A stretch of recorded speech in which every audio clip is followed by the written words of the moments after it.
Hey guys, welcome back to my channel. This is part 2 of the video that I just recently posted.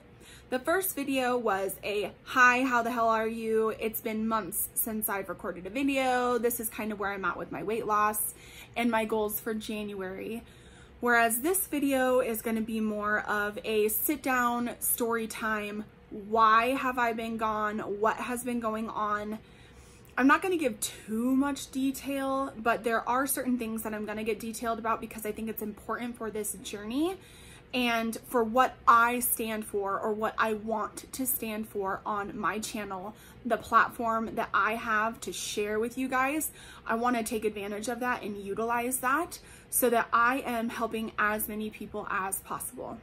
The last video that I recorded to update you guys was September 25th. I did record a video after that when my husband and I went to Lagoon in Utah, and that's just a fun video, so you should watch it anyways. But the last update was September 25th. In the last few months, my depression and anxiety had gone haywire. I have always struggled with depression and anxiety. I mean, ever since I was 13, 14, I was diagnosed with it. So I'm sure it was even, prior to that, but I spiraled. And when I say I spiraled, you guys, it was the worst thing that I have ever experienced in my life. Now, this video is in no way, shape, or form a outreach for sympathy or, oh my gosh, like this girl's crazy or whatever. This is very, very simply for the people who are also struggling with this and have had weight loss surgery, or for the people who struggle with this, period. But I now have more detail. I now have more insight. I now have more medical advice that I really want to share with you guys, so that if any of you are struggling with this, I hope that anything that I say will help you to get through it, will encourage you to reach out for help, whether that's me or somebody that's close to you or a medical provider, whoever. That's my intention for this video. So now we're going to get into a little more detail. So for those of you who are a little bit more sensitive to these kinds of things, I want you to just watch the rest of this with a little bit of caution. Again, I'm not going to get into a ton of detail, but I want to be as detailed and real as possible for you guys. So the depression and anxiety just got worse and worse and worse. The whole month of October, it was like I couldn't be around people at work without completely losing it.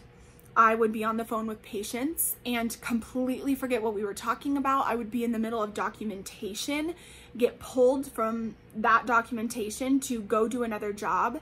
And I'm like, oh my God, I can't remember what I was even documenting. It got to a point where it was affecting everything around me, everything in me, everything, you guys. I was constantly yelling at my husband, constantly yelling at my kids. I was drinking like crazy. And when I mean drinking, I mean blacking out, you guys. Blacking out. Now, huge problem with that. Both sides of my family, alcoholism runs in. Addiction, both sides of my family. And my addiction was food, and that was gone all of a sudden. Like, it was like, okay, well, you don't have your coping mechanism anymore. So I really went to drinking. And it was one day, October 22nd, it was a Monday, that I was sitting in the bathtub trying to just clear my mind, and my husband had just gotten home from work, and I was laying in the bathtub spiraling. My mind wouldn't stop racing. I was on my phone, and before I knew it, I was looking at how many milligrams of my Zoloft I would have to take with my Xanax and my Klonopin to overdose. And I didn't even realize I was doing it until I was like, what are you doing? Like, what are you doing? So I decided I was gonna get out of the tub and I was gonna take a drive. And I unintentionally, although I think I was thinking it the whole time, like I knew what I was doing, but I didn't know what I was doing. Like I wasn't intentionally thinking, okay, this is what I'm going to do. Before I knew it, I was all the way down this dirt road and I was sitting in a field out of service. I knew nobody could reach me. I knew nobody would look for me there. And I was just screaming at God. I was so angry and I was so numb at the same time. I can't explain that. You would only understand that if you've felt that, and you'll know what I'm talking about if you have felt that before. Like I've never felt so sad and alone and overwhelmed and angry, but numb all at the same time. And then I started to flash how my husband shouldn't have to deal with this. My kids shouldn't have to see a mom struggle with these demons and then suck them into it and not even just suck them in, but just like take them down with me. And I just decided right then and there I was going to kill myself. And then it hit me that while you were just looking at how much it would take to overdose, and then it hit me that I had all my pills in the back of the car. I always have this emergency pack of everything because we go up in the hills a lot where we're out of service and we can be miles out. So I was like, oh, there it is. This is how I'm going to do it. I'm just going to take enough, far enough apart so that I won't puke them back up, and it'll just be easy and clean and no one will have a mess to clean up after. Well, rewind just a couple minutes to when I was yelling at God. I was telling him, if I am supposed to stay here, give me a sign. Like, I need something. Otherwise, I'm going to do this. Like, I was convinced. I had a plan and it was just going to happen. Well, this was during hunting season and my husband had his tag to get a buck and we still hadn't gotten a buck. We had gone hiking and scouting, you know, forever, and there was a few close calls, but it was like, or a few opportunities, but we had always missed them. And all of a sudden, in front of me, these two huge bucks come down off the hill. I mean, they were 4x4s. They were massive, massive bucks. And it was like, immediately I was like, oh, I have to go tell Brian. I have to go tell Brian. Like, here they are. We've been looking for them. Here they are. We know where they are. And so I drove home. On the way home, I stopped at the gas station and got alcohol. Sat down with Brian and told him I was going to kill myself. Like, so nonchalantly. Like, oh yeah, this is what I went out to do. And I was yelling at God. And, you know, all of a sudden these two bucks come. And I'm like, oh my gosh, I just have to go home and tell Brian. Like, it was so nonchalant. Like, it was just like saying like, oh yeah, I was going to go to the gas station, but then I decided to go to the grocery store. Like, it was just no big deal to me. And Brian was like, okay, you need to see somebody for this. You know, I want you to go in and talk to your doctor. Well, as many of you know, I worked in a clinic where my primary care physician was one of the doctors I worked with. I went in there the next day, told her everything that happened. They sent me to the ER to get evaluated, and together, my primary care and the ER doc, well, and Brian and I decided that it was best for me to go into a facility where I was basically put on psych hold and meet with a psychiatrist and all these things. Now, I don't want to really get into detail about that because it was pretty short-lived. That facility was a massive, like, blow to the head. It was very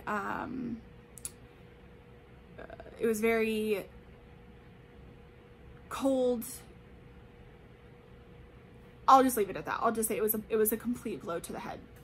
I was discharged very quickly, and then I have slowly been working on my treatment since. I meet with my psychiatrist consistently. I meet with my therapist consistently, and since then, we have kind of figured out a few things of where this could be related to my surgery.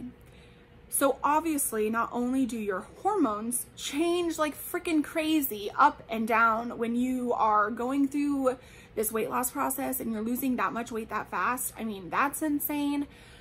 But also, I'm on Zoloft. I take 100 milligrams every single day. And we kind of discovered that because my stomach is so small, maybe, just maybe, I'm not able to absorb the whole tablet as it should be absorbed, because it ends up passing through way quicker than the stomach can actually, you know, dissolve it to be absorbed. So we decided I would break my tablet in half. I take one in the morning and I take one at night. So now there's a perforated edge where the stomach acid is able to infiltrate and dissolve a lot quicker. So I do one in the morning and one at night. And then also something that my surgeon just at my 6-month follow-up mentioned was, you gotta stop taking your Prilosec. If you can stand it, you need to stop taking it, because that's reducing the stomach acid and while also reducing the ability to dissolve and break down the Zoloft. So with those couple changes, that's been a pretty massive difference. Not only that, but I have noticed that my cycle has a massive part to play in this. Massive part to play in this. Now that we are like, once we kind of started to calculate back to October 22nd, it was, excuse me, it was brought to our attention, my attention, that I was on my period during that time. So my psychiatrist said, I would really like you to start kind of tracking that and seeing how you feel when your period starts. Well, since surgery, my period has been like pretty much clockwork, which sucks because it wasn't before. So I have definitely realized days 1 and 2, my depression is through the roof, like can't get out of bed. I just sit there and cry. Day 3, 4, and 5, my anxiety is through the roof. Like can't leave my house. Everything makes me anxious. I mean, you name it. That obviously sucks knowing that. But on the flip side, it's good knowing that you just have to kind of wait that out. And then you're like, I know I will be okay. I know I'm going to be okay. I just need my support system during this time. So I have my reach out buddies, you know, the people, my support system that I reach out to. And that's just my support. And on those days, I need a little bit of extra help. I need a little bit of extra love. I need a little bit of whatever. And that's been really helpful. Another thing that has been awful was alcohol. Obviously, alcohol is a downer. For me, it wasn't even like about like the being drunk feeling. It was about knowing that I had something that made me feel better. I knew what it was and I knew what I needed to do to feel better. So it was like, well, duh, you have a drink. And then you have 2, and then you have 3. And then all of a sudden you're blacked out and you wake up the next morning feeling like complete shit. And it's like, okay, so what do you do at that point? You just start back over. So for the month of January, Brian and I decided that we were not going to drink at all. I wanted to kind of use this month as kind of like a test dummy to see like, this is how good you can really feel. Like you can really feel this good without alcohol. You're getting better sleep. You're now consistently taking your vitamins. You're now consistently getting your protein and your water, and you're working out and you're doing all these things. Let's see if this makes you feel better. So that's kind of the goal and the hope for January. Although we did mess up last weekend. I went to my sister's wedding dress fitting and I had champagne with her. And then the Seahawks played the Eagles. I don't know why, I just forgot who they were playing last weekend. And we had a couple beers that night. So my psychiatrist and I kind of decided to come up with this like plan in my head. Like she said, when people really focus on, oh my God, I feel so shitty when I do this, it's kind of this vicious cycle where they keep going like this. But if you go, okay, you know what? I drank. Let's work on not drinking tomorrow, but not like beating yourself up over it. Then you have less of a, like a crash or a spiral. You have more of like a, okay, that sucked. Let's work on it tomorrow. Like it's easier to get up that hump because you haven't brought yourself so low. So it's just something that I'm really focusing on. What I would like to do is only drink socially. So like when I go over to my sister's for a game night, we have a couple drinks. If we go out to a bar to go to dinner, we have a beer. You know, that's my goal. because I know how addictive my personality is. I need to focus on, I mean, obviously it hasn't been a problem. I've been able to not drink, but it's still a problem. I don't know if that makes sense. These are all things that I really wanted to share with you guys in hopes that I might be able to help somebody else through this. This whole process has been such a mess to my mind, even though I had 4 years to get, almost 5 years to get prepared for it. Doing all the research, watching all the videos, all these things. I don't know how I didn't come across more mental health issues. And mental health has such a stigma as it is. I was like, you know what? I'm going to talk about it. I'm going to talk about everything. I'm now in a place where I want to talk about this. I'm very passionate about it. I'm very passionate about helping others through it. And I really wanted to utilize the platform to be able to do that. So with that being said, I'm going to ask you guys very kindly and very nicely to not give me 1,000 pieces of advice in the comments. I'm going to ask you very nicely and very kindly to not attack anyone else who makes a video like this, or somebody who maybe comments on my video and is just kind of reaching out. Mental health diseases are such a sensitive situation as it is, and such a sensitive topic that I really just want to show everybody love. So if you guys can show everybody love and support, that would mean so much to me. I know that that's what I needed, and I'm so thankful that I had those people to reach out to be able to give that back to me. And I want to be able to give that back to you guys. So that was kind of the end of it. If there's anything else you guys want to know, please feel free to reach out to me. I will list my Instagram down below for you guys, so you can certainly DM me, and I would be more than happy to answer any questions. I will also leave my email for you guys. So if you guys want to reach out to me via email, that's a very safe way to reach out to me as well. So thank you for sitting through this whole thing and watching it and listening. And oh, it feels so good to just like get that off my chest and finally be in a headspace where I am like healing and not spiraling. So, and you guys had a part to play in that, and I want to thank you. And I will see you in my next one. Bye.